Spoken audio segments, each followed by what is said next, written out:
আসসালামু আলাইকুম প্রিয় ভিউয়ার্স।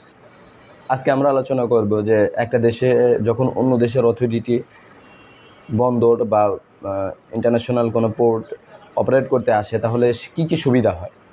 এক নম্বর সুবিধা হচ্ছে অপারেশনাল এফিসিয়েন্সি বাড়ে, অর্থাৎ সক্ষমতা বাড়ে এবং দ্রুততার সময়ের সাথে অপারেশন করা যায়, পণ্য খালাস এবং পণ্য বোঝাইয়ের কাজটা করা যায়।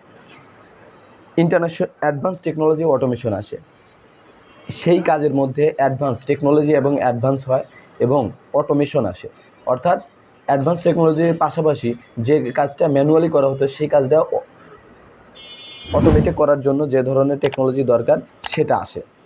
আর 3 নম্বর ইন্টারন্যাশনাল স্ট্যান্ডার্ড লজিস্টিক্স নিশ্চিত হয়। যখন বিশ্বের অন্যান্য দেশও জানে যে এই দেশে ইন্টারন্যাশনালি লজিস্টিক্সের মাধ্যমে বা ইন্টারন্যাশনাল স্ট্যান্ডার্ড বজায় রেখে তারা পণ্য খালাসের কাজ এবং পণ্য বোঝাইয়ের কাজ করে থাকে। এক্ষেত্রে বড় বড় জাহাজগুলো এই বন্দরে ভেড়ার জন্য নিজেদের আগ্রহ প্রকাশ করে। আর 4 নম্বর যেটা হচ্ছে ফরেন ইনভেস্টমেন্ট আসে। ফরেন ইনভেস্টমেন্ট কেমন? যেমন এই দেশের ট্রেড লাইন, অর্থাৎ একমাত্র যেটা বাংলাদেশের 90% ট্রেড যেটা দিয়ে হয় সমুদ্র, চট্টগ্রাম সমুদ্র বন্দর। এই চট্টগ্রাম সমুদ্র বন্দরে যখন গতিশীলতা বাড়বে তখন ইন্টারন্যাশনাল ইনভেস্টররা বাংলাদেশের দিকে ঝুঁকবে, যে এইখানে বাণিজ্য করলে এখানে আমদানি রপ্তানির সুবিধা, সব দিক দিয়ে সুবিধা। এভাবেই ফরেন ইনভেস্টমেন্ট আসে। তো কেমন লাগলো আমাদের আজকের ভিডিওটি?